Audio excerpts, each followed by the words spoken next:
Gravação inicial.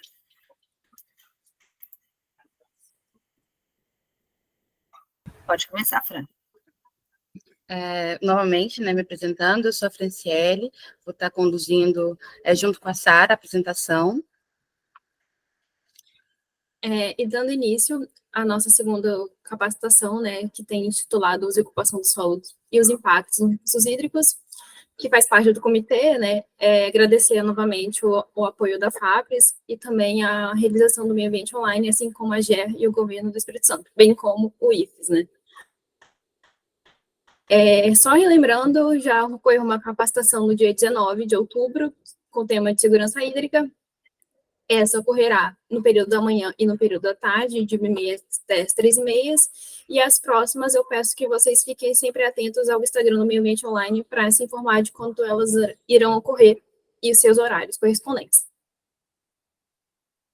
Bom, esses serão os assuntos abordados na capacitação, serão 3 momentos. O primeiro será tratado uso e ocupação do solo nas áreas urbanas e as áreas rurais, seguindo pelos processos erosivos e impactos no solo e na água, e finalizando com as técnicas conservacionistas para a recuperação do solo e da água. Bom, começando bem teoricamente, bem apresentando do que se trata o uso e ocupação do solo. O uso e ocupação do solo, na verdade, trata-se do reflexo das atividades econômicas, como, por exemplo, a industrial e a agrícola, que são responsáveis pelas alterações na qualidade da água, do ar, do solo e outros recursos, que vão interferir diretamente na qualidade de vida da população. Uma vez que tem um homem agindo no meio, a consequência será, obviamente, um impacto e que vai interferir diretamente na qualidade de vida do meio e do ambiente. Essa figura, ela retrata de forma bem simples de como está dividida a ocupação do solo no Brasil, mas esse dado será novamente aprofundado em sequência. Mas só de ser bem esquematizado e bem simplesinho, bem simples, bem direta, a gente tem que uma menor parte trata-se de infraestruturas e a maior parte está em uso florestal, uso agrícola e as pastagens. Nesse mapa, novamente, retrazendo o uso e ocupação do solo no Brasil.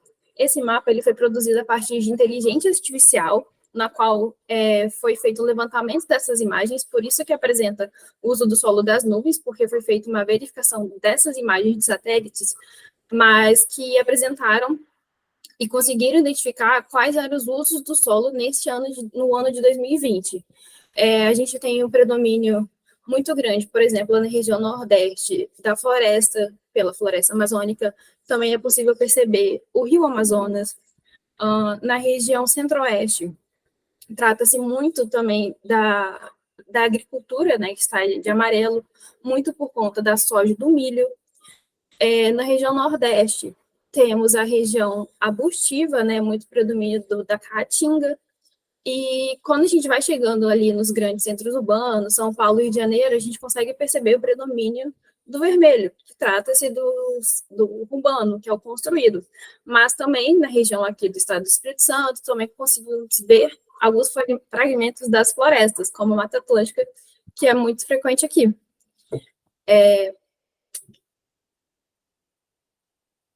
E esse mapa, ele foi produzido com a Embrapa, porque ele trouxe em dados mais certeiros, em dados mais objetivos, como essa ocupação está dividida. De toda a área total brasileira, nós temos que 66,3% corresponde à área destinada à vegetação protegida e preservada.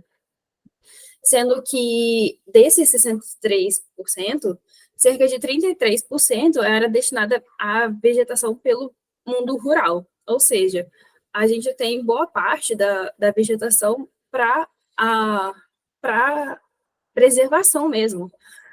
Outra parcela trata-se do uso agropecuário, de 30,2%, onde ocorre o predomínio de 21,2% das passagens. E desse total de todo o Brasil, cerca de 3,5% trata-se apenas de obras de infraestrutura, de edificações, e então é um percentual muito pequeno que a gente tem no Brasil, quando a gente compara de todas as terras que a gente tem no Brasil.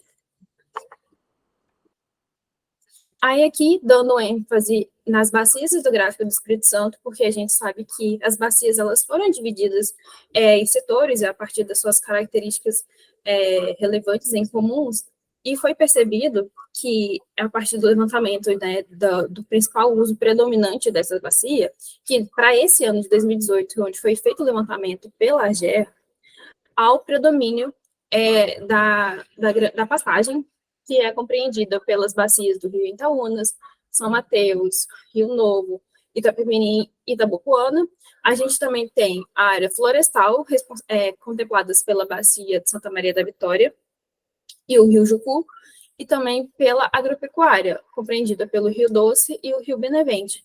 Um ponto que eu queria destacar é que a bacia litoral centro-norte não foi compreendida nesse estudo, porque até o momento de publicação desse estudo ainda não havia sido divulgado qual era o principal uso dessa bacia. Por isso que ela não está presente nessa tabela. E aí, a gente, saindo um pouco da esfera do Brasil e adentrando mais no estado do Espírito Santo, só que dessa forma de dados, nós temos os geobases que eles fornecem dados inúmeros sobre várias, para a gente manipular. E esses dados eu consegui retirar para identificar quais são os usos mais predominantes e com a variação do tempo, qual foi a maior variação.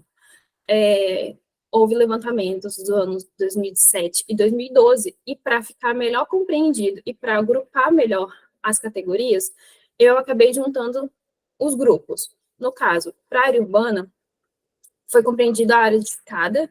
Para as pastagens, eu agrupei as pastagens e a macega. A área agrícola permaneceu idêntica com o que era apresentada. Já na área preservada, eu contemplei prédio, campo de altitude, mangues, mata nativa, reflorestamento e a restinga. Já para o solo exposto, eu acabei contemplando o solo exposto e a mineração, porque a mineração é um meio que acaba deixando o solo exposto, então, para juntar e trazer melhor esses dados. E, por fim, a categoria de outros, acabei contemplando a própria denominação, né, dos geobases, de outros, afloramento rochoso e a massa d'água. Também foi feito um levantamento do ano de 2019, só que até o momento ele não foi divulgado, por isso que ele não trouxe, mas a partir dessa pequena variação, a gente pode perceber que, por exemplo, houve um aumento, cerca de 2% da área agrícola, das áreas preservadas, e também de outras, a categoria de outras áreas. E houve uma diminuição muito da área urbana, da pastagem e do solo exposto. Infelizmente, tem uma diferença muito pouca entre os dados, só que é possível perceber que os impactos eles estão sendo cada vez mais frequentes, e isso vem impactando cada vez no nosso meio. Em posse disso, a gente decidiu contemplar e dar um enfoque mais naquelas áreas que mais vão levantar, aquelas que mais vão gerar os impactos, dentre elas as áreas urbanas e as áreas agrícolas, para a gente seguir o nosso enfoque na capacitação. Começando pelas áreas urbanas, elas tratam-se de aglomerados urbanos que dispõem de características de diferença ocupacional, uma vez comparada às áreas agrícolas, uma vez que a gente sabe que os aglomerados urbanos são muito mais predominantes do que aqueles agrícolas, a densidade populacional muito relacionado com a moradia, na qual, no campo, as casas são, geralmente, os moradores costumam ficar em casas mais separadas entre si. Já nos centros urbanos, fica todo mundo muito juntinho, então acaba que a densidade populacional é muito maior. E não tem como falar de uso do solo, áreas urbanas, sem falar dos instrumentos que vão auxiliar a organização do território, como o zoneamento e o PDM. PDM, Plano Diretor Municipal. O zoneamento, ele é capaz de separar as cidades em zonas, e o Plano Diretor Municipal geralmente é elaborado pelos municípios a partir de cada característica, a partir de cada forma que o município deseja utilizar as áreas que eles detêm. Esse gráfico, esse mapa, retrata-se do BGE, por isso que ele está de até 2010, porque os dados de 2020 ainda não foram atualizados, ainda está nesse processo de atualização, então gostaria que tivesse 2020, porque daria um panorama melhor, 2010 é 13 anos atrás, então está bem desatualizado, mas ainda serve para a gente tirar de conclusões do quanto as áreas urbanas foram crescendo ao longo dessas décadas. Em 1950, a gente tinha apenas a região Nordeste e região Sudeste povoada. Muito pelo contrário do que acontece em 2010, em que a gente percebe muito que a população ela vem ficando mais no litoral de todo o Brasil, né? E povoando toda a costa do Brasil, sem, óbvio, deixar de lado a região Centro-Oeste e a região Norte. Já falando das áreas agrícolas, existe a avaliação da aptidão do solo, que ela vai consistir na interpretação das qualidades do ecossistema por meio da estimativa de limitações das terras para uso agrícola e das possibilidades de correção ou redução dessas limitações, de acordo com diferentes tipos de manejo. O que isso é de forma bem simples e clara? Capacidade, o quanto uma terra é capaz de suportar determinado uso. Obrigada. No total, foram divididos em 8 classes, então o conceito básico é que quanto maior a classe, mais restritivo será o uso. Por exemplo, a classe 1, ela contempla sem nenhuma prática de conservação e correção do solo. Então, acaba que o uso dela é muito mais livre. À medida que a gente vai aumentando essas classes,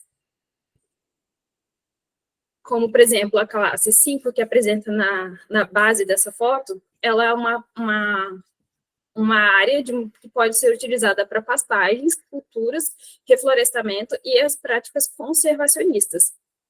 Então, ela já vai ficando um pouquinho mais restritiva do que outras, até chegar na classe 8, que é a classe que aparece a primeira de cima para baixo, que ela é uma região montanhosa, então a gente já imagina que ela deva ser própria para culturas, pastagens ou reflorestamento.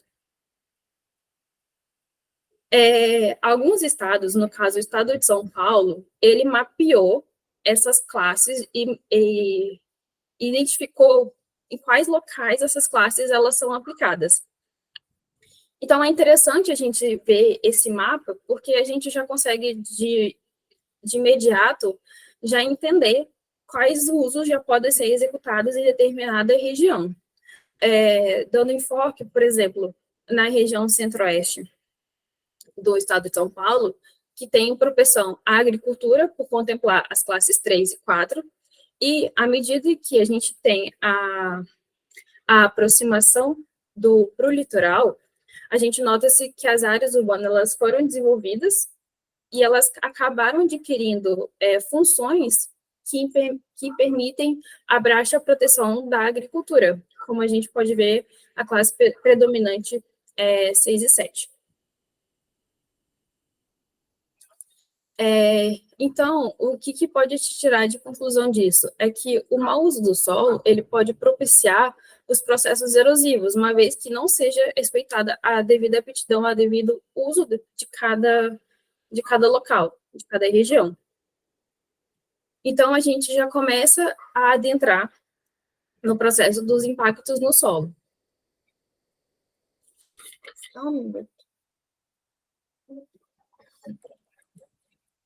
Os impactos no solo, que, uma vez mediante a ocupação inadequada do solo... Sara, a professora Dejanine quer fazer uma intervenção. Você pode falar, professora?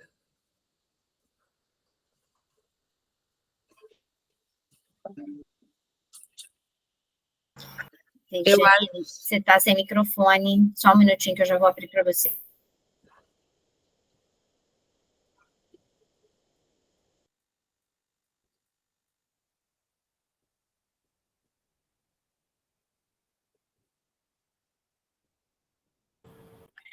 voltando um pouquinho sobre essa questão do uso e ocupação do solo, além da aptidão do próprio solo, a gente tem a ocupação do solo urbano, né?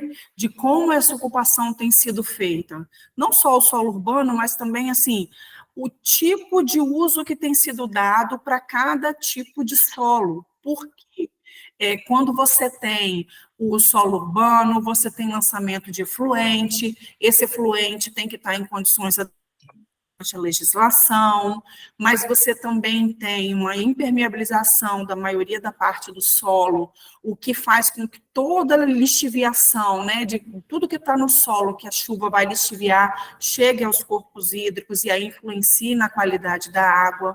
A gente tem alguns tipos de uso que impactam mais a qualidade dos corpos hídricos localizados na região, inclusive além da questão do aporte de sedimento, que pode assorear esses cursos d'água, a gente também tem o carreamento de nutrientes, de fertilizantes, de agrotóxicos, né?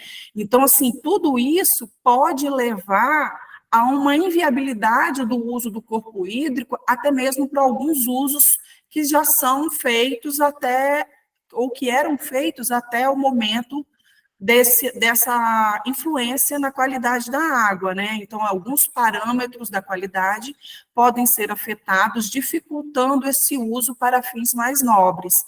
Então, assim, isso que precisa ficar bem claro, não é só o uso para determinados tipos ou, né, mas também o uso que a gente faz de desmatamento, de criação de barragens em locais inapropriados, a impermeabilização do terreno como um todo, seja lá pelo tipo de vegetação como eucalipto, ou mesmo pela impermeabilização através de infraestrutura ou estruturas cinzas. Então, tudo isso também tem que ser considerado, porque hoje o fim mais nobre que a gente tem dos recursos hídricos é para o abastecimento público, né? Então, se a gente tem alguma ação que influencie a qualidade da água a ponto de aumentar o custo de tratamento ou de inviabilizar esse curso d'água, até mesmo o aporte de sedimento, reduzindo o volume de água disponível, isso também é um impacto considerável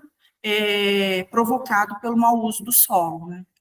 Isso aí, só queria fazer uma observação. Dando continuidade e entrando mais novamente, né, nos impactos nos solos, então, uma vez que a gente tem uma ocupação inadequada, ele acaba sofrendo consequências, né, como a degradação ambiental, a perda da biodiversidade e o aumento dos riscos de desastres ambientais.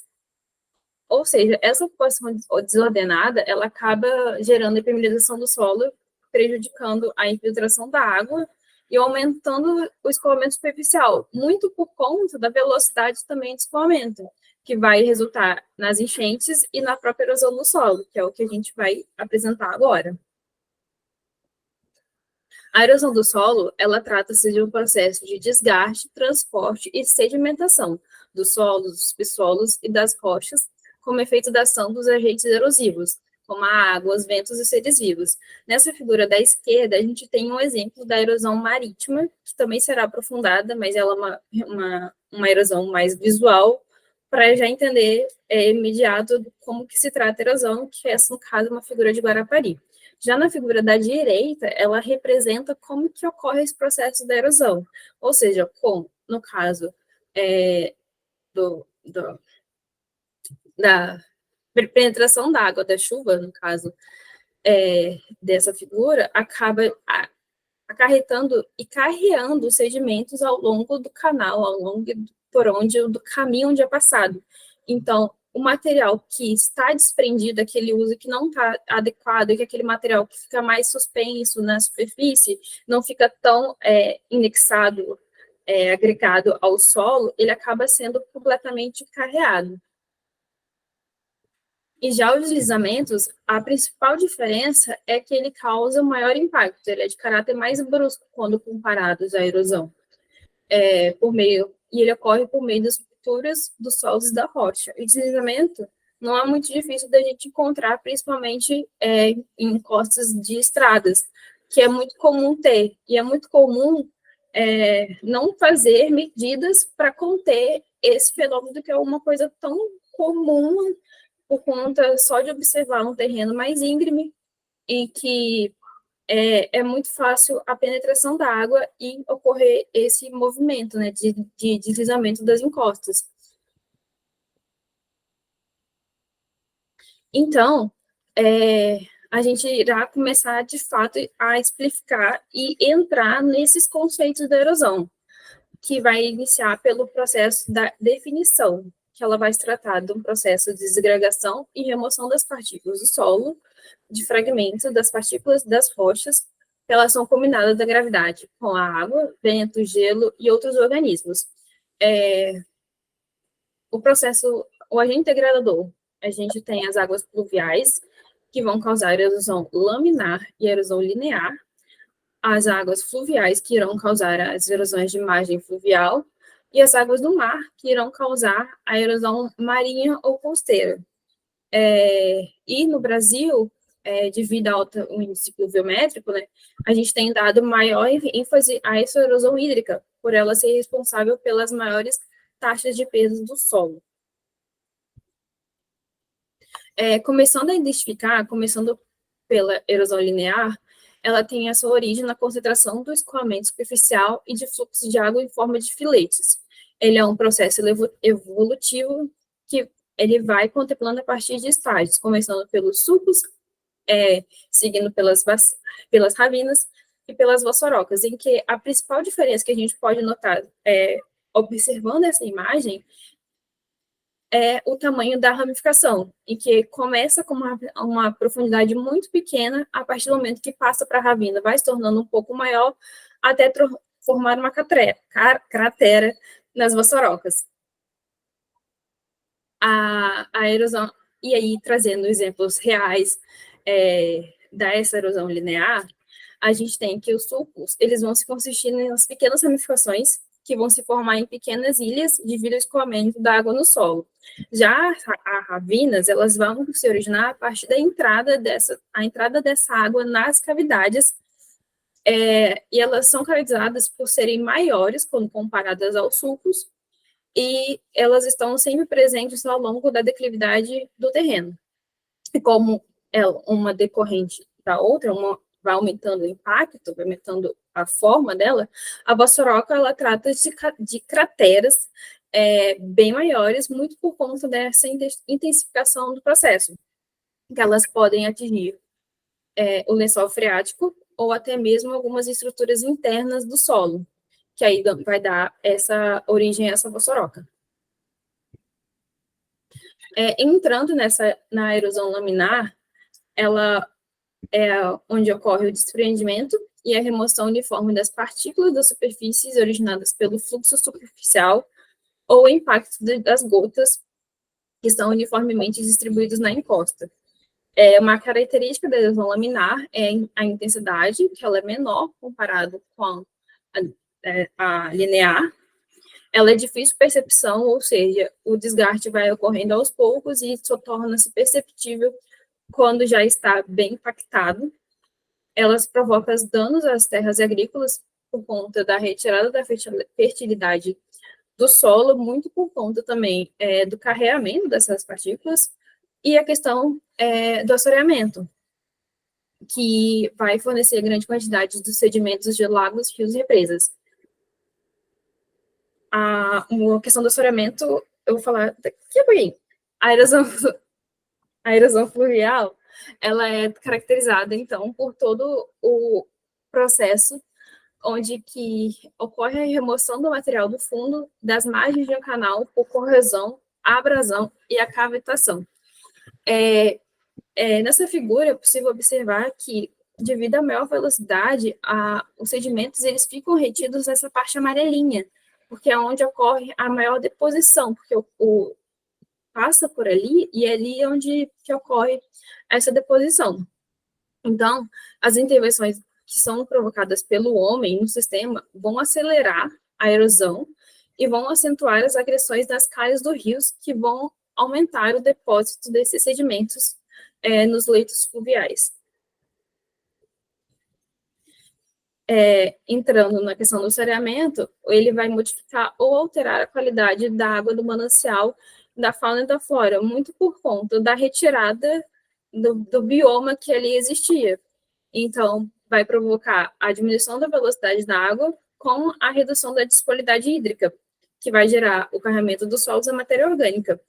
E a questão do saneamento é muito comum lembrar do desastre que aconteceu, que impactou muito, né, nas cidades de Linhares e Colatinas, que é possível notar. Que ali tem um pequeno filete de vegetação, então ali já existia um bioma, já existia as condições da fauna e da flora que foram retiradas, muito por conta dessas partículas tóxicas que foram carreadas e elas, não estando no meio, obviamente vai impactar muito aquele local, porque vai retirar todas as características, vai acabar.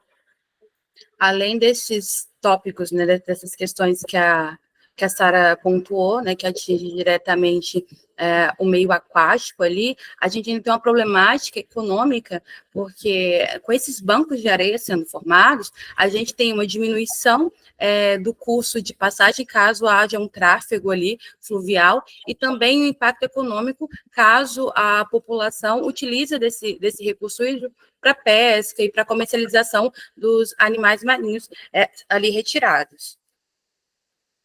E esse é um caso que aconteceu realmente, contemplando a fala da Bran. Foi o caso dos Reis Magos de Nova Almeida, em que o rio foi completamente assoreado. A população, obviamente, contestou muito isso, porque era fonte de alimento e renda, né, para muitas famílias. E a solução encontrada, que foi pela Prefeitura da Serra, para tentar evitar, foi de elaborar um projeto de dragagem do rio e a construção de 2 piers e o engordamento da orla. Então, assim, há medidas, há formas para ser controlado, dependendo do tipo de impacto, fica um pouco mais complicado.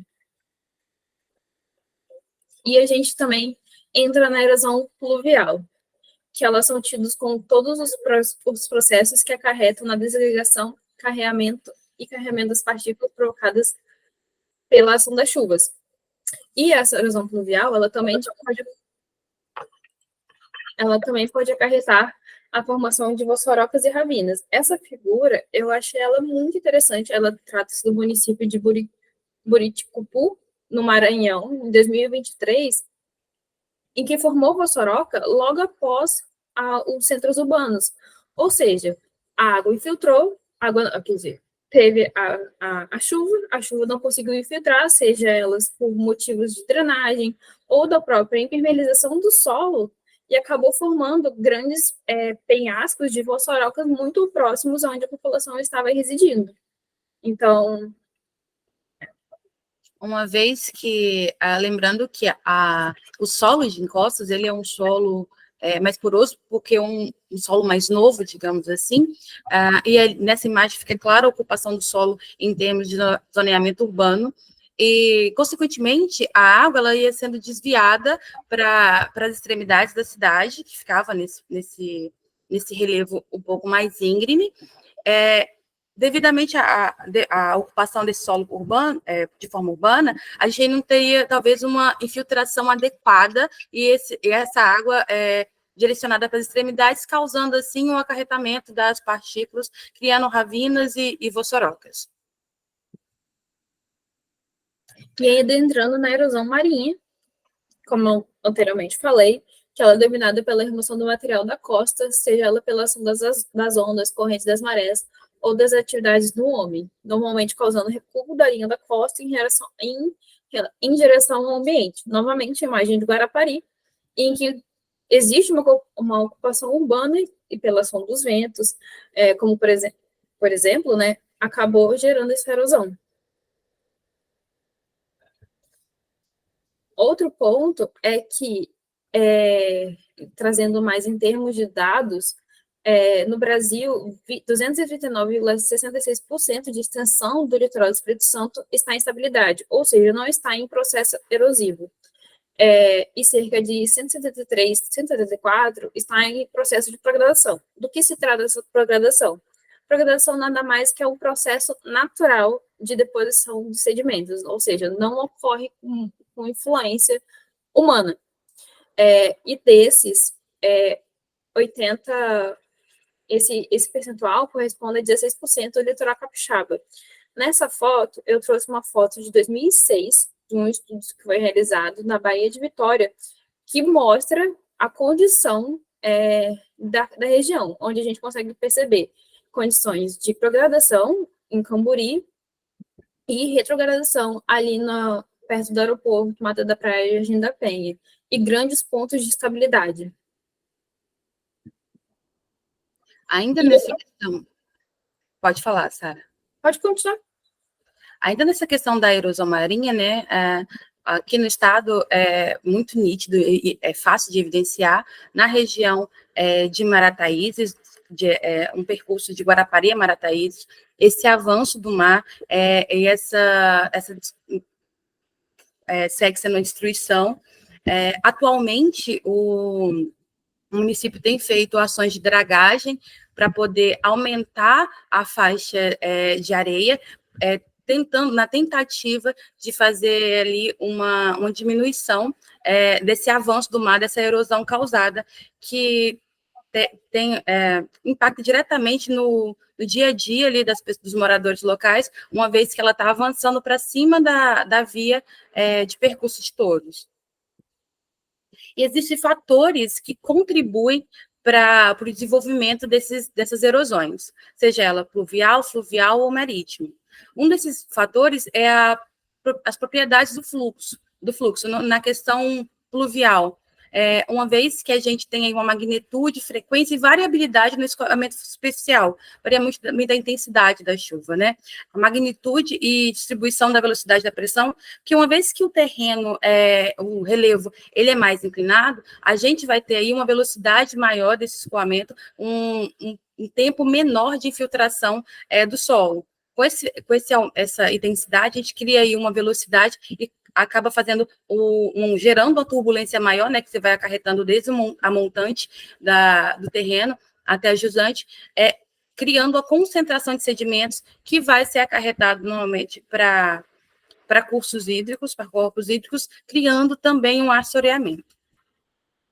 A questão fluvial, a gente tem a geometria dos rios, né, que uma vez que ele é um rio muito anguloso, e em determinados períodos ou melhor, determinadas vazões desse rio, em período de chuva, ela tende a aumentar, a gente começa a ter aí os impactos diretos da água nas angulações maiores extremas do rio, fazendo a retirada desse sedimento e acumulando nas curvas interiores desse rio, causando também esse assoreamento. Um outro fator é o clima. Nós vivemos nosso país é um país tropical, a gente tem um alto índice de chuva, de precipitação, no nosso estado bem determinado ali no meses entre outubro a abril, intensificado mesmo no período de verão, que em dezembro e janeiro. Então, a gente tem um volume muito grande de chuva, e com o solo mais exposto, a gente vai ter com mais facilidade esse soltamento, né, das partículas, causando erosão. Além das condições superficiais, que é a questão da umidade, da porosidade do solo, porque uma vez que o solo ele é mais argiloso, tem mais tilt, né, ele tem as partículas mais juntas, fica mais difícil, né, de fazer esse desprendimento das partículas. Em outro caso, quando ele é um solo mais poroso, fica mais fácil a penetração da água, e com a força dela, na intensidade, elas vão ser retiradas do solo, causando a erosão. Fatores biológicos em questão de solos não expostos, porque uma vez que a gente tem ali uma vegetação, a gente deve verificar o tipo da densidade do sistema radicular dessa vegetação, porque quanto mais profunda e pivotante são essas raízes, elas vão criar uma barreira, vão proteger esse solo, a fim de que não deixar eles serem desprendidos e acarretados. E, claro, um dos que impacta mais, né, são os fatores antrópicos, que é a utilização, a ocupação desse solo, né, seja ela de forma urbanizada, e nessa forma urbanizada a gente tem a questão da drenagem, né, a gente faz a retirada, como a imagem mostra, fazendo a retirada uma vegetação e criando pavimentos, se não tiver um sistema de drenagem bem executado, a gente não vai ter infiltração nesse terreno e vai ter aí toda um volume de água sendo percorrido de forma superficial, sendo encaminhado para corpos hídricos, e isso se a cidade não possuir, né, não deter de um sistema adequado e eficiente de controle de resíduos, todos esses resíduos e contaminantes que estiverem na superfície desse pavimento vão ser encaminhados para os corpos hídricos, causando aí uma contaminação direta. Além dessa questão dos impactos de deslizamento e erosão, né, que vai estar contribuindo para a contaminação de corpos hídricos, a gente também tem o lançamento de esgoto não tratado, que emerge como outra frente preocupante. Quando esse esgoto, seja doméstico, industrial ou agrícola, ele é lançado diretamente em corpos d'água, a gente tem aí uma deterioração rápida da qualidade da água. A gente compromete diretamente essa qualidade. Normalmente, corpos hídricos a gente está utilizando para abastecimento humano, então a gente compromete todo um ciclo. E tendo todos esses impactos causados pelo uso desordenado do solo, a ocupação inadequada desse solo, a gente tem a possibilidade de criar meios de mitigar ou recuperar esses impactos sofridos. E esses meios, a gente denomina, né, como técnicas conservacionistas para a recuperação do solo e da água. Elas são voltadas para o uso racional de manejo dos recursos naturais, principalmente do solo, da água e da biodiversidade que ali o cerca. A recuperação do solo e da água em bacias hidrográficas, elas exigem uma abordagem integrada, onde haja ali uma cooperação entre agricultores, comunidades locais, organizações governamentais e não governamentais. Nesse slide eu trago 3 imagens sobre técnicas que a gente vai abordar nesse tópico. Esse mau uso do solo, né, como eu falei anteriormente, causando sérios danos ambientais e também econômicos, eles podem ser evitados com essas técnicas. Essas técnicas, elas visam garantir a máxima preservação, né? Garantir a sustentabilidade agrícola, proteger contra a erosão e a degradação do solo, manter a fertilidade e fazer a proteção das nascentes e dos corpos d'água.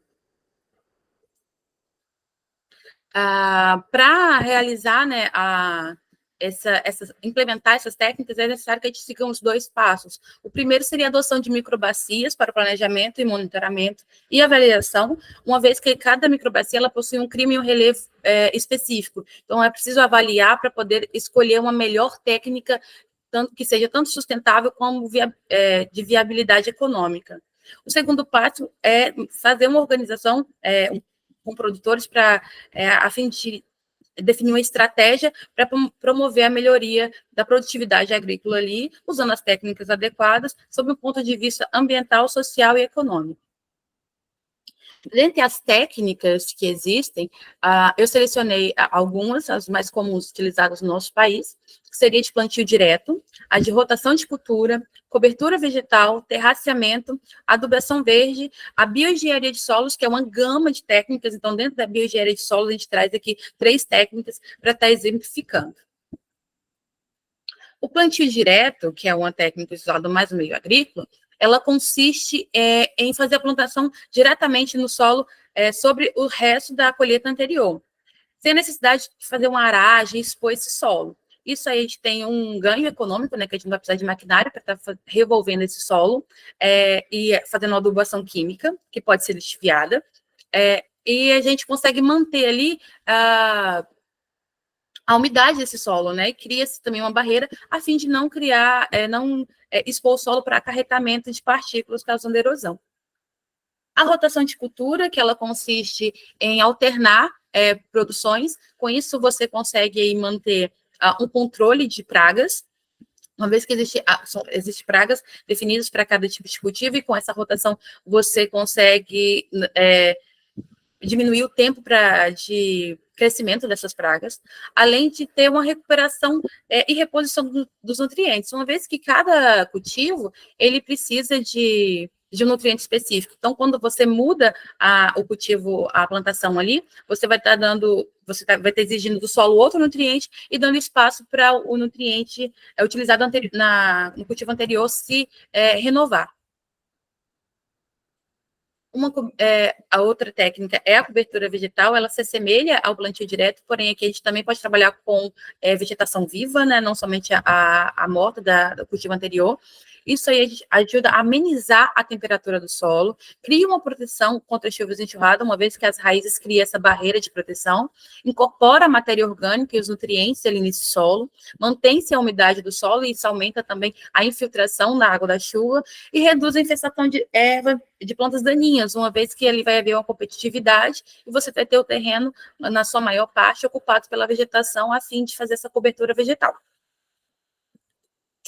Existe também a técnica de terraceamento, bem aplicada para terrenos íngremes, encostas, alguns precipícios. A fim de diminuir a velocidade da água da chuva, nesses relevos, a gente cria parcelamentos em formatos de rampa, como se fossem degraus, isso diminui a velocidade. Esses degraus, a gente faz uma construção, pode-se fazer uma construção com uma declividade do interior para o interior do degrau, ali criando empoçamentos de água. Isso facilita a infiltração, contribui para a alimentação do lençol freático e diminui a velocidade, causando, assim, o acarretamento das partículas e a erosão. A adubação verde, que consiste em cultivo de leguminosas, que elas são capazes de reciclar nutrientes, tanto da atmosfera quanto do ar. Da atmosfera, ela consegue fazer a fixação do nitrogênio, né, no solo, com conjugado de micro-organismos que trabalham ali com as raízes. Essa técnica, ela é considerada uma técnica conservacionista, uma vez que você diminui a adição de adubação química nesses solos, porque a adubação química ela não tem uma aderência tão profunda no solo, então com as chuvas, elas podem ser acarretadas, lixiviadas para os corpos hídricos, podendo causar uma eutrofização desse corpo. Sobre bioengenharia de solos, como eu falei anteriormente, é uma gama de técnicas que podem ser desenvolvidas, mas ela basicamente consiste no uso de elementos biologicamente ativos conjugados com materiais inertes. Esses biologicamente ativos podem ser plantas, né, vegetais ali que pode ser utilizado, conjugado com rochas, concretos, madeira, ligas metálicas, alguns polímeros, todo material inerte que pode ser associado. Essa imagem é uma imagem ilustrativa que traz aí a junção de muros de gabiões, que é com telas de metal e pedras, junto com combinado, né, com um material com camadas de plantas, e também pode ser no lado direito, a gente tem aí um exemplo de estacas de madeiras, né, um material inerte, junto com camadas de planta também para fazer uma maior fixação desse solo. Dentre as três técnicas, né, de bioengenharia, a gente tem aqui as estacas vivas, o hip-rap vegetado e o muro de cerca viva. Nas imagens superiores, a gente traz um esquema de como elas funcionam, e nas imagens inferiores, um funcionamento prático delas.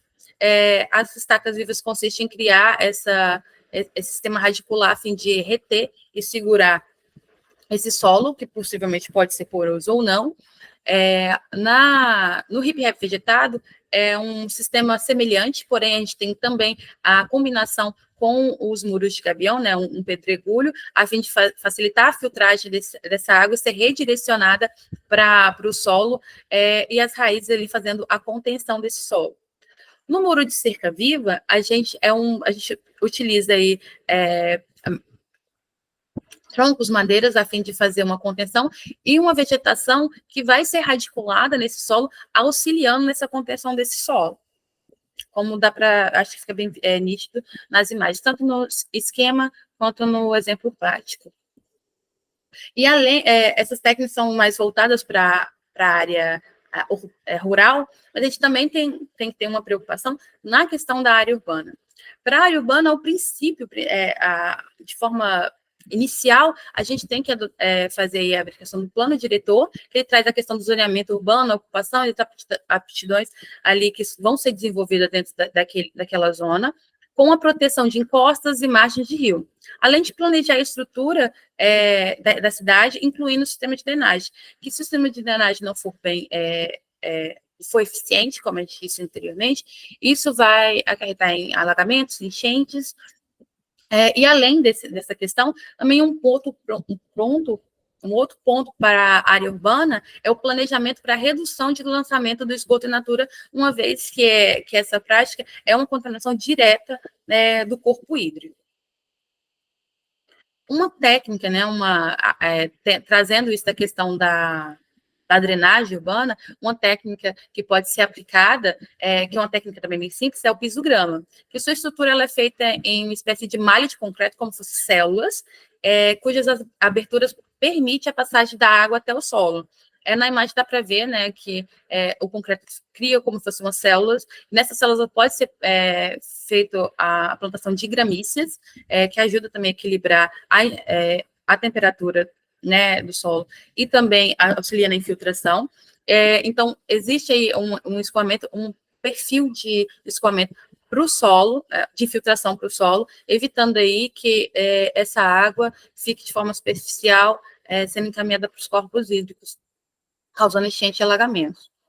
Aqui um exemplo prático, né, do piso-grama.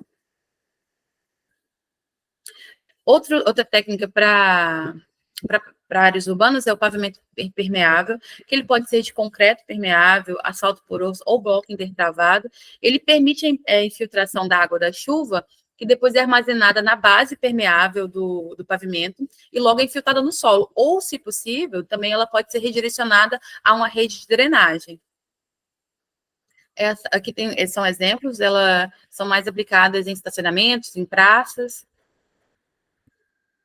Uma outra técnica são os jardins de chuva, que é uma ótima opção para reter temporariamente a água da chuva e aumentar o tempo de infiltração, evitando alagamentos.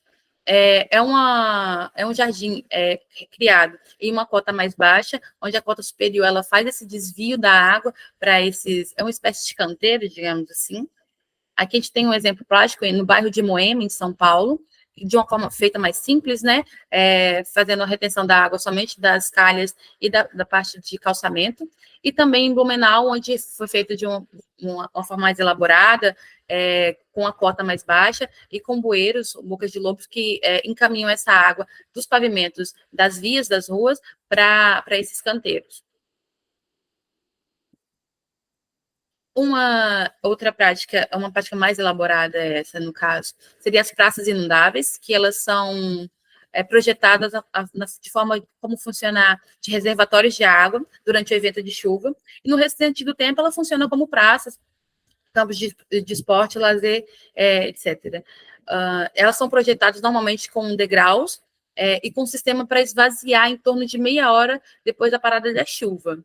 Como mostra o esquema, e a gente tem aqui 2 exemplos no momento onde está chovendo, e essa piscina que se forma pós a chuva, mas, novamente, trazendo do lado anterior, ela é esvaziada logo após, ela é planejada para ser esvaziada logo após meia hora da parada da chuva.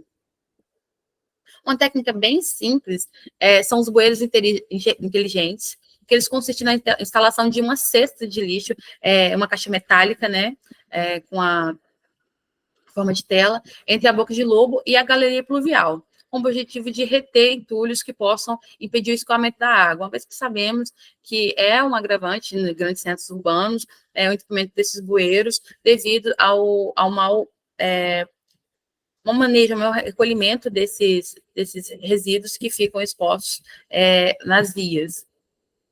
Aqui em Sorocaba, eles implementaram, né, tem um exemplo de Sorocaba em São Paulo e Blumenau em Santa Catarina. Esses bueiros, eles são feito um planejamento de monitoramento dessa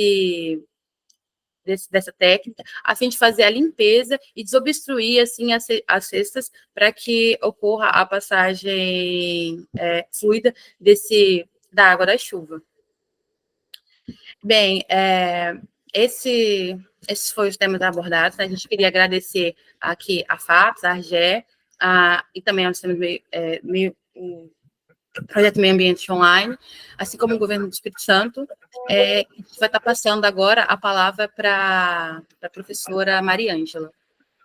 Obrigada, Fran, obrigada, Sara, pela apresentação, né, que vocês fizeram, conceitual, trazendo essas informações para a gente.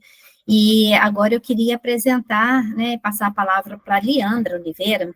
Ela é bacharel em Ciências Biológicas, mestre em Ecologia de Ecossistemas e é doutoranda do Programa de Pós-Graduação em Biologia Vegetal da UVV, com ênfase nas aplicações para a agricultura e o meio ambiente. Então, Leandra, a palavra está com você, eu desejo uma boa palestra, né? E, gente, só lembrando que os microfones estão fechados e que ao final da palestra da Leandra, a gente abre o microfone de todos para que vocês, além do chat, vocês também possam se manifestar, né, com a voz para fazer as perguntas e questionamentos, ok? Bom dia, pessoal. Vou estar projetando a minha apresentação, aí vocês me confirmem, por favor, quando ela começar a aparecer. Ô, Fran, deixa eu só pedir para você tirar a sua, para a Leandra colocar dela. Claro. Você para de compartilhar, por favor.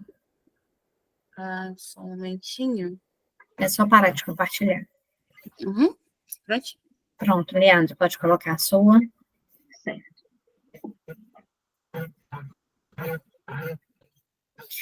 Gente, enquanto a Leandra coloca, eu vou colocar aqui o link para o formulário, né, para que vocês comecem preenchendo aí o formulário para certificação e avaliação das palestras, ok? A Jéssica já colocou lá para a gente o link do Instagram do Meio Ambiente Online, para que vocês possam acompanhar. Não apareceu no... Está aparecendo, Leandra. menu inicial? Não apareceu a janela do PowerPoint, mas... Não está aparecendo a sua apresentação, não, Leandra. Não apareceu, né? Não, está aparecendo uma tela sua, mas não a apresentação. Clica na apresentação. Vou tentar de novo. Tá. O PowerPoint está aberto, só que não apareceu a janela do PowerPoint, é isso que eu não entendi. Ah, tá. Mas se você compartilhar a tela inteira, você consegue depois clicar na apresentação e ela aparece para a gente. Tela cheia, né? Uhum. Isso, apareceu, agora só falta ficar no modo apresentação. Tá.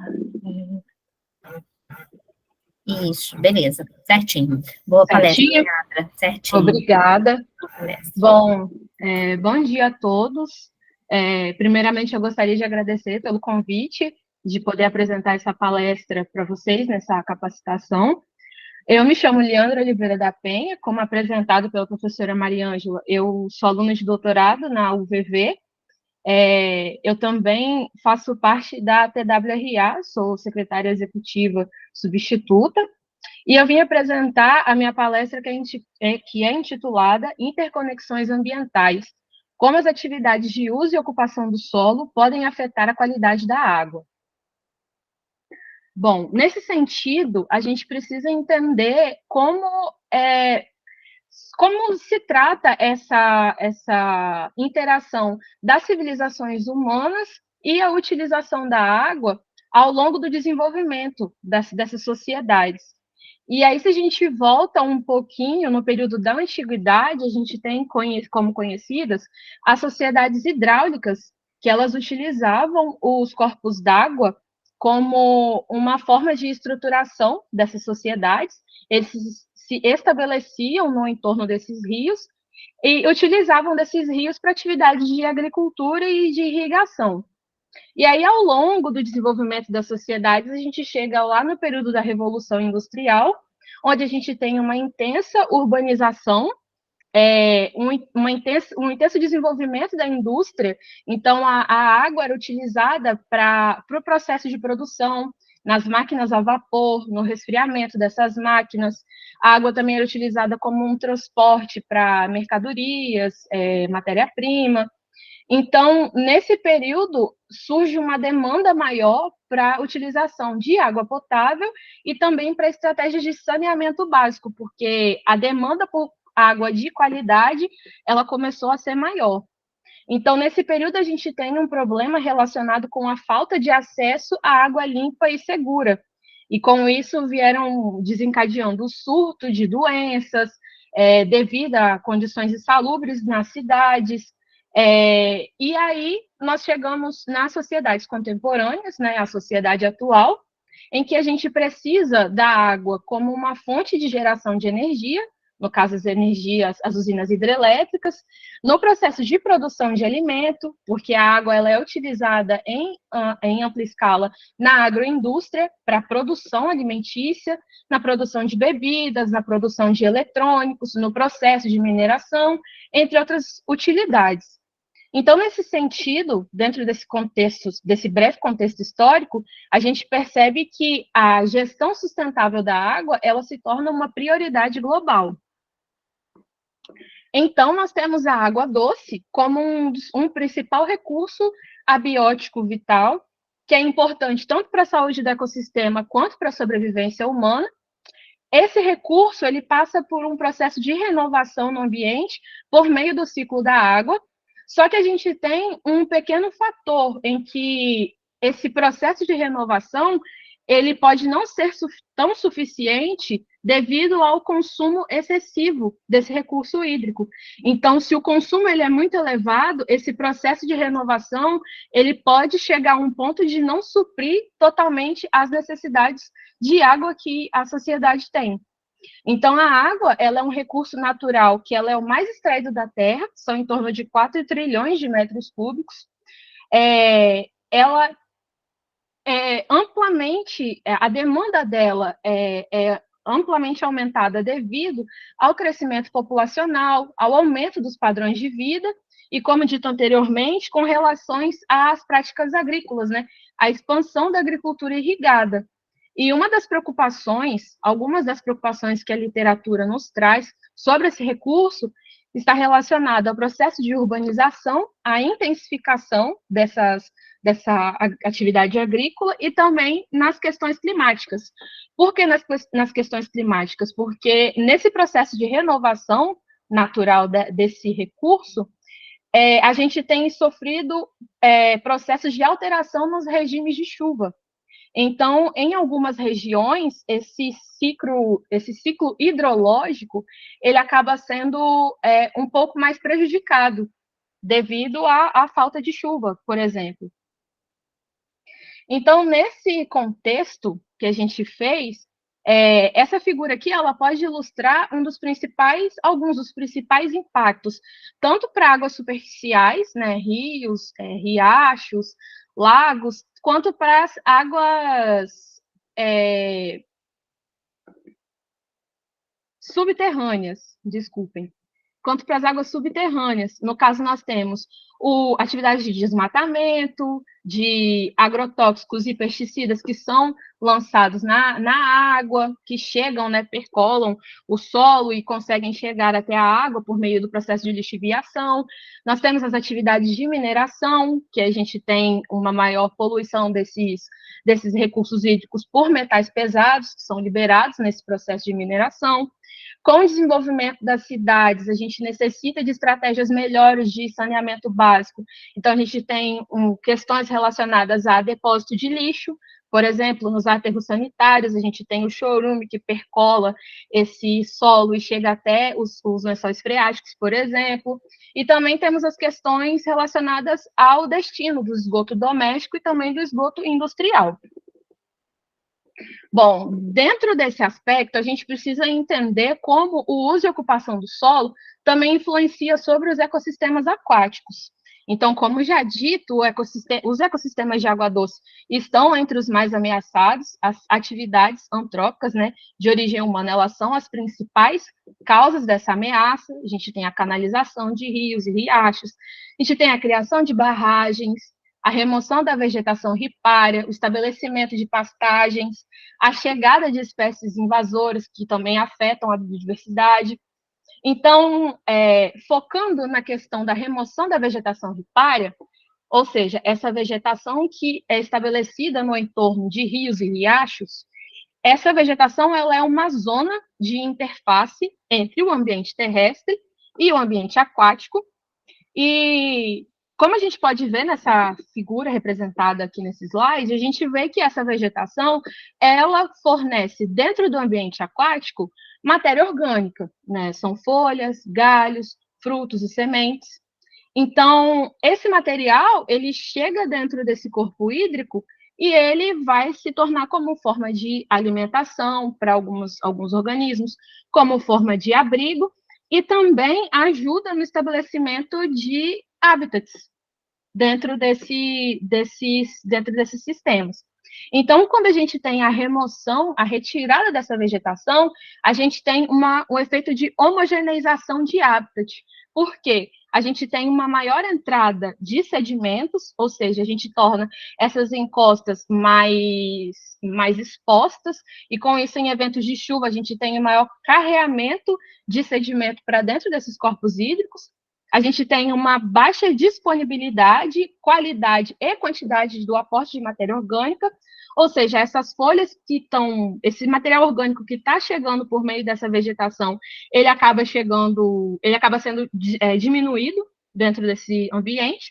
Com isso, a gente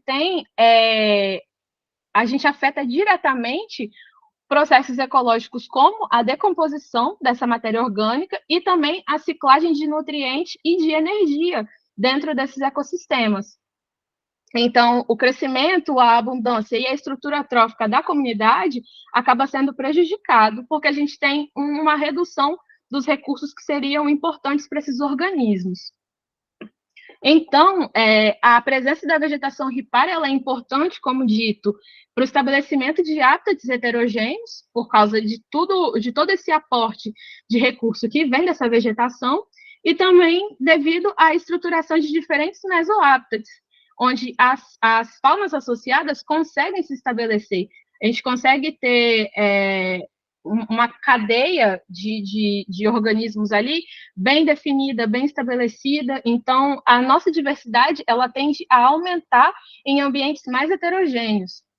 Esses acúmulos de folhas que vêm dessa vegetação no entorno, eles acabam ocorrendo ali em diferentes condições ambientais. Esses hábitats eles podem variar tanto em profundidade, quanto em riqueza, quanto em teor de oxigênio dissolvido no ambiente, e isso pode ser um processo facilitador para a composição dos organismos ali dentro, uma composição tanto estrutural quanto funcional. Ou seja, quem são esses organismos que são encontrados associados nesses ambientes e qual é o papel ecológico que eles desempenham ali dentro. Os invertebrados, por sua vez, os organismos que a gente pode encontrar associados a esse material orgânico, eles utilizam-se de adaptações morfológicas, fisiológicas e comportamentais que permitem que eles existam ali e, principalmente, que eles possam habitar tanto em hábitats como de remanso, quanto os hábitats de corredeira, dentro desses ambientes de riacho. Nesse sentido, a gente precisa entender as comunidades bentônicas como indicadoras de saúde ambiental.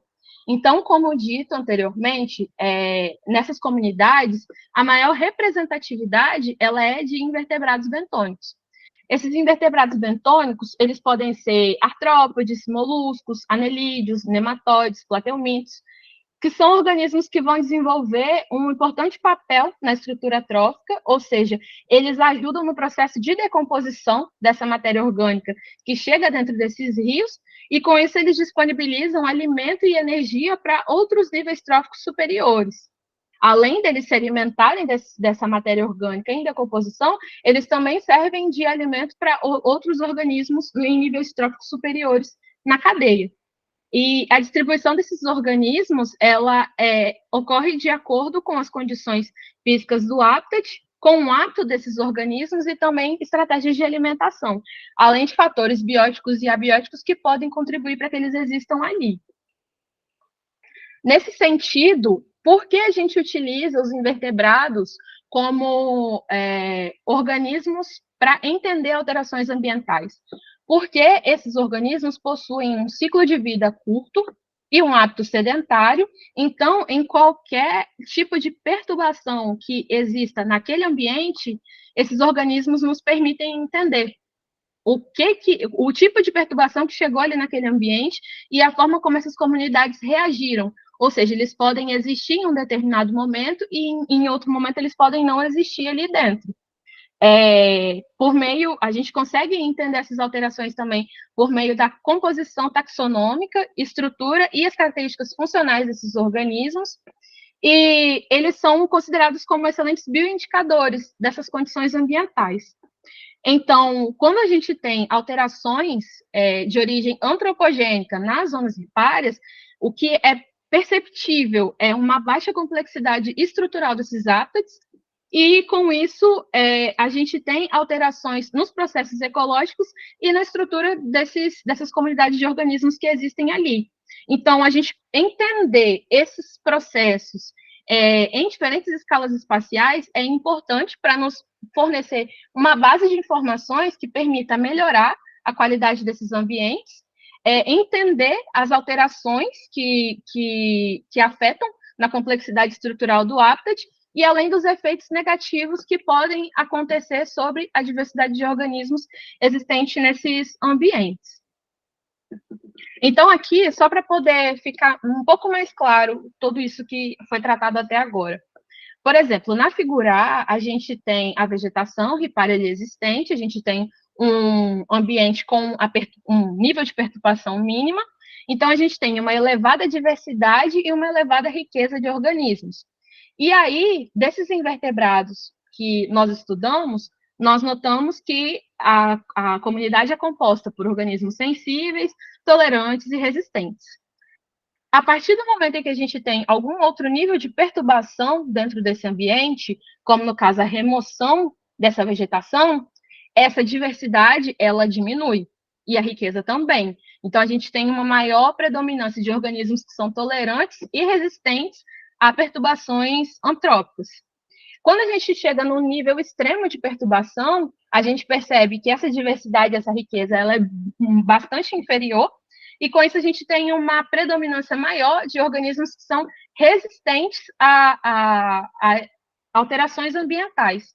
E aqui eu faço um adendo, porque esse é um problema, isso indica um problema de saúde do ambiente, mas também pode indicar problema de saúde para as populações humanas também, porque nessa situação de baixa diversidade de riqueza de organismos, a gente pode ter uma predominância maior de organismos que possam servir como vetores para doenças, por exemplo.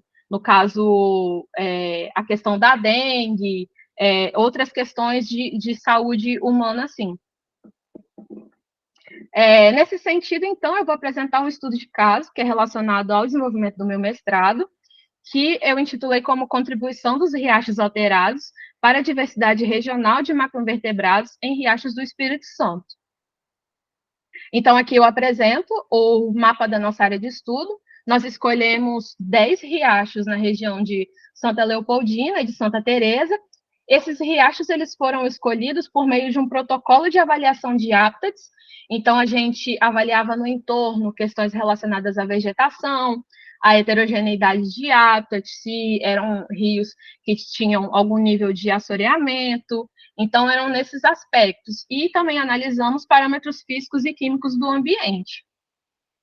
Os riachos alterados escolhidos, eles tinham no seu entorno áreas de agricultura estabelecida, cultivos exóticos, como, por exemplo, a banana, que no nosso estado é bastante forte o cultivo de banana, além da remoção da vegetação ripária. E nos riachos preservados que nós escolhemos, a gente tinha condições mais próximas da ideal possível. No caso, a gente tinha entre 70% a 90% de vegetação nativa. O fundo desses riachos era bastante heterogêneo, então a gente tinha bancos de folha, a gente tinha cascalhos, a gente tinha pedras. O fundo era praticamente heterogêneo a ponto da gente conseguir perceber que existiam comunidades bem estabelecidas ali dentro. Então, esses riachos tinham condições quase prístinas de conservação. Nesses rios, nós fizemos 4 coletas semestrais, englobamos períodos de chuva e períodos de seca, foram 2 coletas para cada período. Nós coletamos acúmulos de folha em remansos e corredeiras por meio desse coletor que vocês podem ver aqui nessa figura, que é um coletor do tipo Surber, que ele permite que a gente também ele tem uma área delimitada e ele permite que a gente consiga ter cálculos de densidade populacional. Também fizemos análise de parâmetros físicos e químicos da água. Essas amostras, todas coletadas, foram levadas para o laboratório, onde a gente processou. Os invertebrados foram identificados ao menor nível taxonômico possível.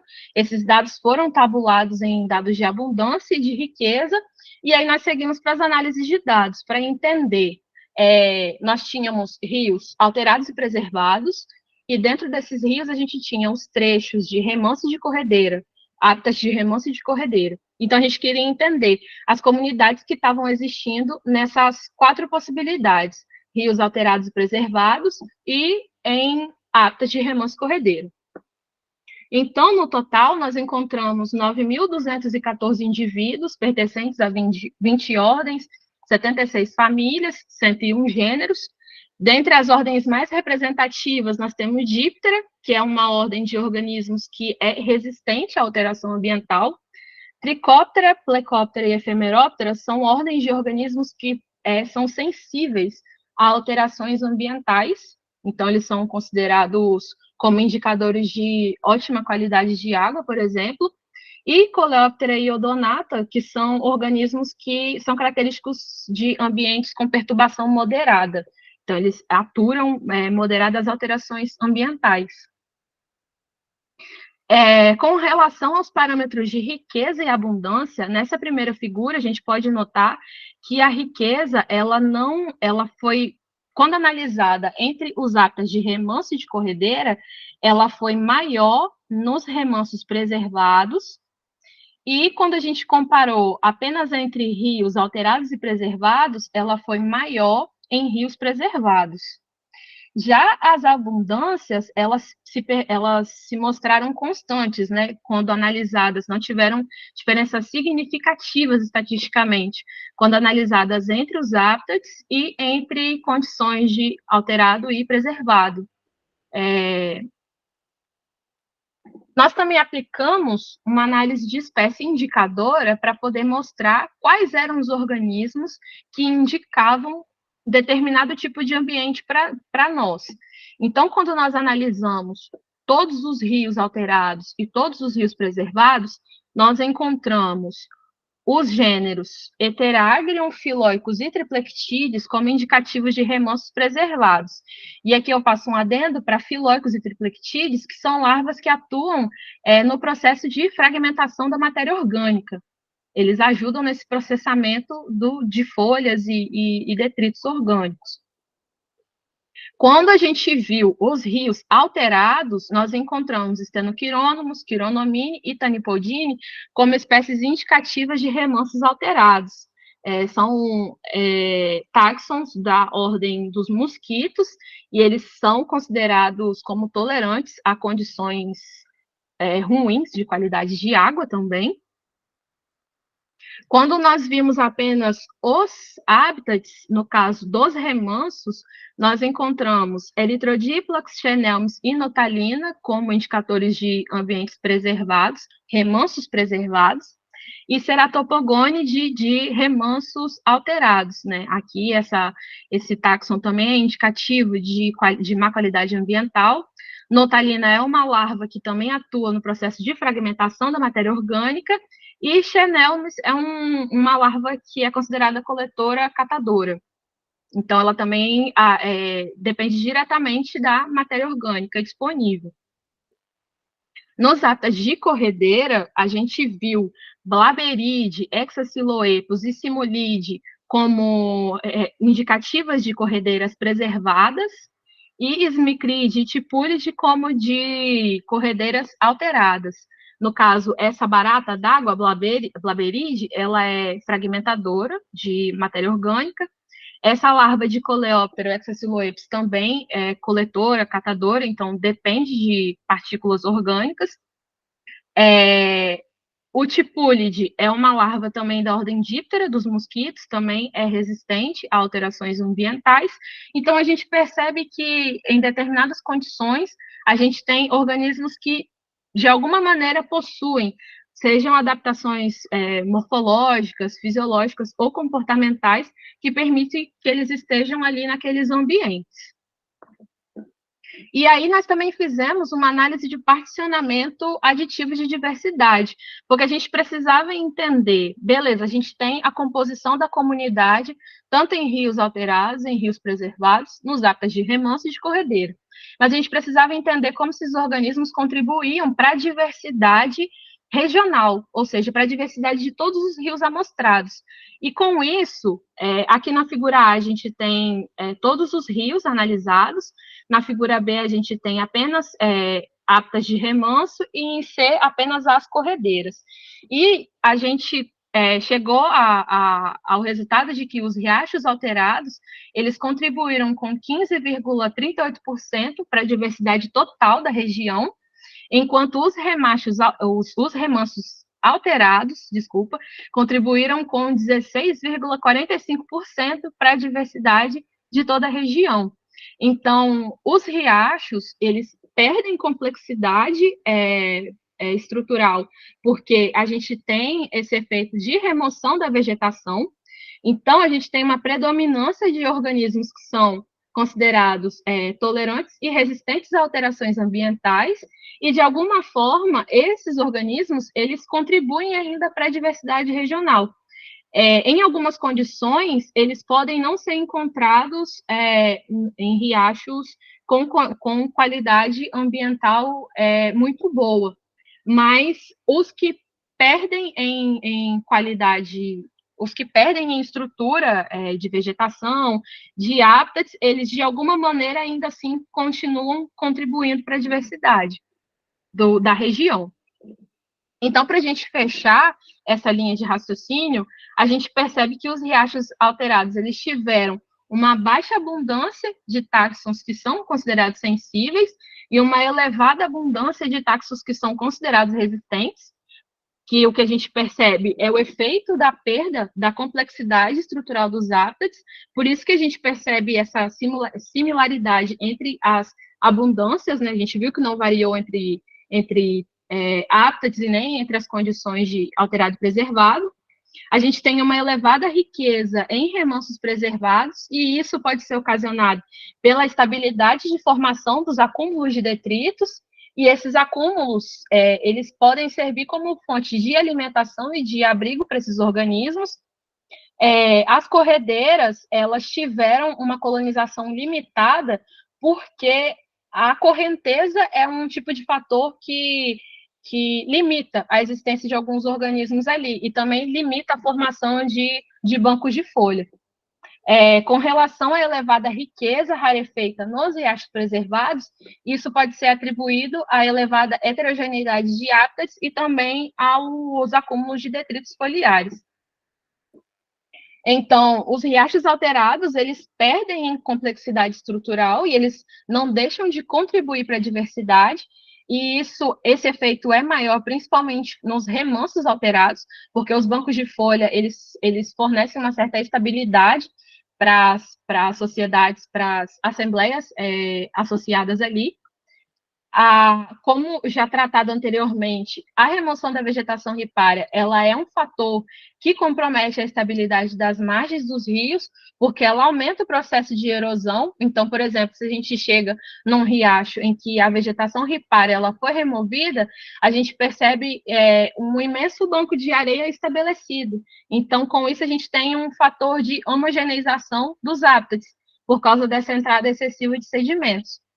E, para fechar a nossa linha de raciocínio, as modificações nas alterações ripárias, então, elas afetam tanto a estrutura quanto a composição das comunidades.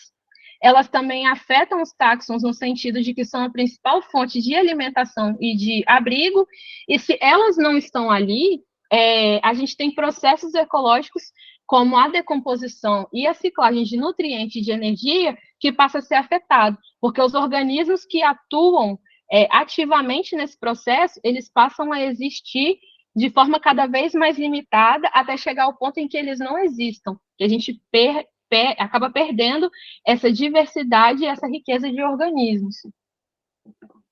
E aí, nesse sentido, a gente tem essas informações que são geradas no ambiente acadêmico, e a gente precisa que essas informações elas cheguem aos principais atores na sociedade que vão ajudar na tomada de decisões.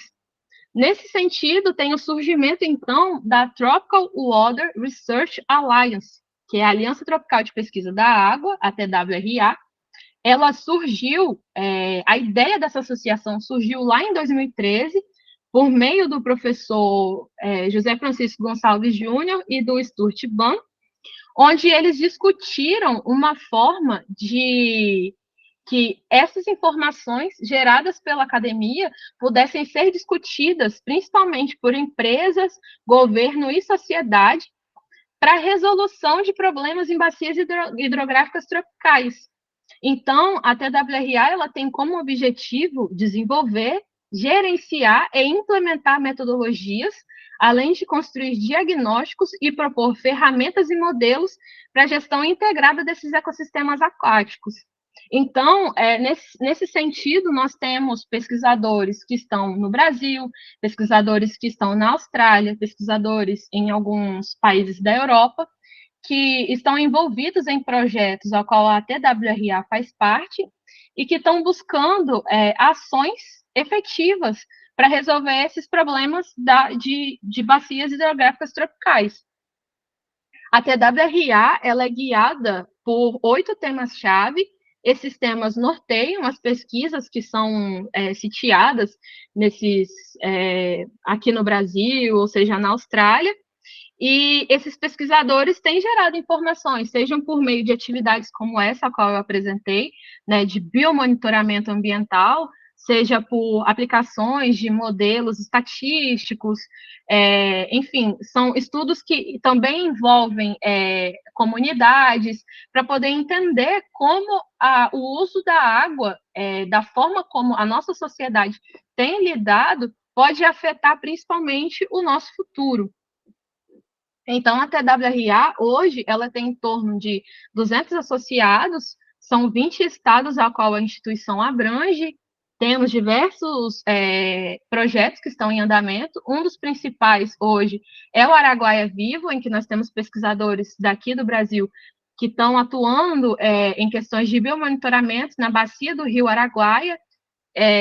Além disso, nós temos 12 instituições em que nós afirmamos um memorando de entendimento, onde a gente sela um acordo de parceria para desenvolvimento dessas atividades de pesquisa, e também são 88 instituições privadas, universidades públicas e privadas que estão filiadas, né, à TWRA. Além disso, hoje nós também temos atividades de divulgação ambiental por meio do podcast 19 Gotas, que a gente tem disponibilizado na nossa página no YouTube, onde nós conversamos com pesquisadores tanto do Brasil, quanto pesquisadores que estão espalhados pelo mundo, seja na Europa, na Austrália, que vão discutir problemas, como eles são tratados aqui no Brasil e como eles são tratados nos países ao qual eles estão vivendo nesse atual momento. Então, nesse sentido, eu convido aos presentes a conhecerem a instituição, a TWRA, conhecerem o nosso site institucional e também conhecerem o nosso podcast, nosso programa de divulgação científica. Nesse sentido, então, eu agradeço ao UVV e ao Programa de Biotecnologia Vegetal, ao qual eu estou vinculada, né, como aluna de pós-graduação, o Laboratório de Ecologia de Insetos Aquáticos da UVV, que é coordenado pelo professor Marcelo Moretti, que é o meu orientador, a CAPES e a FAPES, que deram apoio, por exemplo, no desenvolvimento da minha pesquisa de mestrado, e a TWRA, a qual eu sou vinculada atualmente. E eu agradeço por essa oportunidade de poder trazer essa palestra para vocês. Aqui eu deixo o meu contato, deixo o contato da TWRA para quem tiver maior vontade de tirar dúvidas, enfim, deixo a página institucional, tanto da TWRA quanto do Laboratório de Ecologia de Insetos Aquáticos da UVV, e também o Instagram da instituição. E eu agradeço pela oportunidade. Obrigada.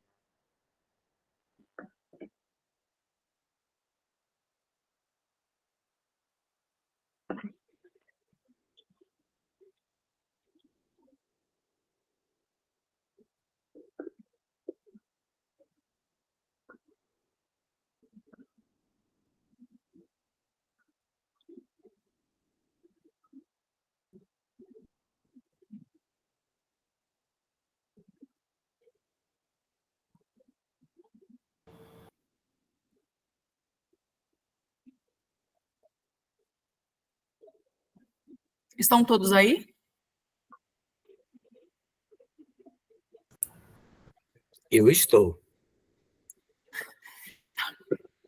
Leandro, tá me ouvindo? Desculpa. Eu consigo ouvir. Eu tava tentando entender. Será que foi a minha internet que caiu? Ou... Eu pensei a mesma coisa. Janine, me desculpa que eu estava falando aqui e eu acabei não abrindo o microfone nem a câmera, me perdoa. Então, eu gostaria de agradecer a Leandra a palestra, né? Muito legal e traz uma visão ecológica do que a gente veio falando muito numa visão da engenharia, né? Do uso e ocupação do solo e dos recursos hídricos. Então, eu agradeço muito a sua exposição. Antes de abrir a palavra para todo mundo, só lembrando que à tarde, a partir de 13h30 até as 15h30, nós temos 2 outras palestras com o professor Marco Aurélio Caiado e com Vanilda Lucas, que vão abordar também essa questão do uso e ocupação do solo na área rural e na área urbana, tá? Então, só para já deixar divulgada essas palestras da tarde, dizer que eu deixei o link aqui do Google Forms para que vocês possam preencher e a gente possa certificar a participação de todos aqui nesse evento, e que vai ser muito importante também o retorno de vocês com a percepção de como que foi as palestras, para que a gente possa ir melhorando, né? Deixei o link da TWRA também, tá, Leandra? E do podcast também, para o pessoal poder acessar, ok? E vou abrir agora a palavra para todos, né, para poderem se manifestar. Não tenho perguntas no chat, então fica aberta. Quem quiser se manifestar, por favor, só peço que levante a mão para a gente tentar organizar. Aurélio, fique à vontade. Bom dia a todos. Bom dia, Leandra. Bom dia. Quem está falando aqui é Aurélio. Eu queria te fazer só uma curiosidade. No seu trabalho, você pretende, ou não sei se já fez, ou se vai ser feito, você vai expor ou vai propor algum mecanismo para reduzir esses problemas que você, porventura, encontra ou que já tem encontrado? Soluções para o problema, ou só diagnóstico mesmo? Obrigado. Então, obrigada, Aurélio, pela sua pergunta. Esse projeto, no caso, quando a gente desenvolveu, a proposta inicial era apenas diagnosticar, porque esse projeto, ele era o projeto Biodiversidade. A gente queria entender com esse projeto como eram as condições ambientais nos riachos da região serrana. Então, a princípio, ele foi apenas estabelecido para diagnóstico. Só que, a partir dele, a gente começou a desenvolver um outro projeto que permitiu entender, por exemplo, como esses efeitos de ocupação do solo, eles afetam as comunidades e se, em algum momento, as comunidades conseguem se recuperar desses processos de perturbação humana. Então, a princípio, ele foi apenas diagnóstico, mas a estratégia é, de agora em diante, trazer esses resultados para debater como a gente pode pensar em desenvolvimento sustentável, né? Não deixar de buscar o desenvolvimento, mas também tentar estabelecer um limite até certo ponto de extração desses recursos, por exemplo. Ok, muito obrigado. Por nada. Dejanine, por favor.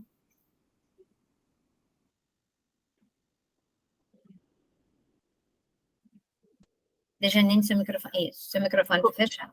Agora foi. Ok. Bom dia novamente, Leandra, parabéns pela apresentação. Obrigada. Eu queria tirar uma dúvida com você ou perguntar a respeito do seguinte, com relação a esses bioindicadores, né, que vocês definiram. Você falou que foram feitas análises físico-químicas em 2 períodos do ano, né? Vocês pensaram ou têm a intenção de comparar essas condições em que os bioindicadores que vocês encontraram estão relacionados com a classe que o corpo hídrico se encontra e como que isso pode mostrar algum parâmetro, alguma informação sobre a qualidade da água? E, se sim, quais parâmetros que a existência ou não desses bioindicadores poderiam influenciar? Certo. Então, a princípio, nós não fizemos essa comparação, né, com as regulamentações da CONAMA, no caso, né, para a qualidade, as resoluções. Pois é, nesse sentido, a gente não fez esse tipo de comparação. Essas análises químicas que a gente fez foram, tipo, análises da qualidade da água, onde a gente percebeu alguns tipos de nutriente, alguns tipos de metais que poderiam ser detectados nessa coluna d'água, que pudesse, de certa forma, afetar o estabelecimento desses organismos. Mas nesse ponto de comparação com resoluções ambientais, a gente não chegou a aplicar. Que, de repente, pode ser uma ideia, né? Seria interessante, né? Porque a existência desses bioindicadores, elas poderiam se mostrar em maior ou menor quantidade se o corpo hídrico está em classe especial, em classe 1, em classe 2, e aí eu lembro que você falou sobre alguns seres que degradam a matéria orgânica, né? E aí sim influenciaria em alguns parâmetros de qualidade da água. Agora, não sei até que ponto a existência desse bioindicador seria positivo para a degradação da matéria orgânica, ou, dependendo de uma certa quantidade, ele poderia impactar negativamente, né? Eu achei seu trabalho bem interessante, e eu acho que esse tipo de análise poderia também ser um foco bem legal para ser trabalhado, né? Porque seria uma resposta a mais, né, de quando no fosse ambiente. Investigação do meio, isso aí, o que poderia, né, mostrar. Tem instituições na Europa, eu estava vendo em alguns artigos, que eles utilizam essas estratégias de biomonitoramento como uma forma de entender realmente a saúde desses corpos hídricos lá. E aí, no caso, eles estudam, também usam outras análises como uma forma de justificativa em cima daquilo que eles encontraram com os organismos. Igual agora, o foco também é DNA ambiental, onde a gente consegue detectar, né, por meio de material biológico, os organismos que em algum momento existiram ali naquele ambiente e em outro momento eles deixaram de existir por meio dessa alteração ambiental. Então, o foco das atividades de biomonitoramento, ele é interessante, ele é um viés interessante de ser tratado. Aqui no estado, a gente começou a implementar uma estratégia para poder avaliar, por exemplo, rios urbanos. A gente tem uma pós-doc, que ela é vinculada ao Instituto Nacional da Mata Atlântica, a Juliana França, e aqui ela começou a promover capacitações para professores de escola pública. Aí, no caso, envolve o ensino básico, né, o ensino médio fundamental, onde ela ensina os protocolos de avaliação rápida de qualidade de habitat. E aí ela ensina alguns parâmetros químicos e físicos por meio de eco-kits, e ela também ensina, no caso, a classificação por meio dos organismos que existem ali naquele ambiente. E aí, conforme ela vai identificando, né, ela chega à identificação, por exemplo, de família, não é tão refinado como foi nesse estudo, mas ela consegue dizer se naquele rio urbano a gente tem algum tipo de perturbação moderada ou severa no ambiente. Até você falando, eu pensei também no seguinte, a existência desses bioindicadores, no caso da existência deles serem positivos, eles também acabam prestando um serviço ecossistêmico, né? Sim, exatamente. Então, aí também seria um plus a mais nas informações obtidas pela existência e a quantidade desses bioindicadores, né? Sim. Leandra, muito obrigada, Eu que parabéns agradeço. pela explanação, foi muito boa e muito interessante, tá? Eu que agradeço. Obrigada pela sua pergunta. Imagina. Leandro, eu queria fazer uma outra pergunta. Na sua pesquisa mesmo que você apresentou, com relação à área de corredeiras, vocês, então, não perceberam diferença entre um rio alterado e um rio preservado na área de corredeiras, exatamente por causa da questão do fluxo, da velocidade desse movimento? Ou vocês perceberam? Porque na área de remanso ficou claro. Na de corredeiras, eu não achei que ficou tão claro. Na verdade, a de remanso, ela foi uma diferença maior significativamente, porque a gente tem a estabilidade, né, da formação daquele acúmulo de folhas ali. E já na corredeira, a gente não consegue ter essa estabilidade. Então, mesmo que o organismo consiga ter algum tipo de adaptação que permita que ele exista ali, a gente não conseguiu achar isso em quantidades significativas estatisticamente. Então, não teve diferença nas corredeiras e nos remansos alterados, né? Conforme na figura. Essa bacia que vocês trabalharam ali, em termos de uso e ocupação do solo, ela é mais preservada ou ela tem trechos mais preservados? Como é que foi essa questão ali dos pontos que vocês monitoraram?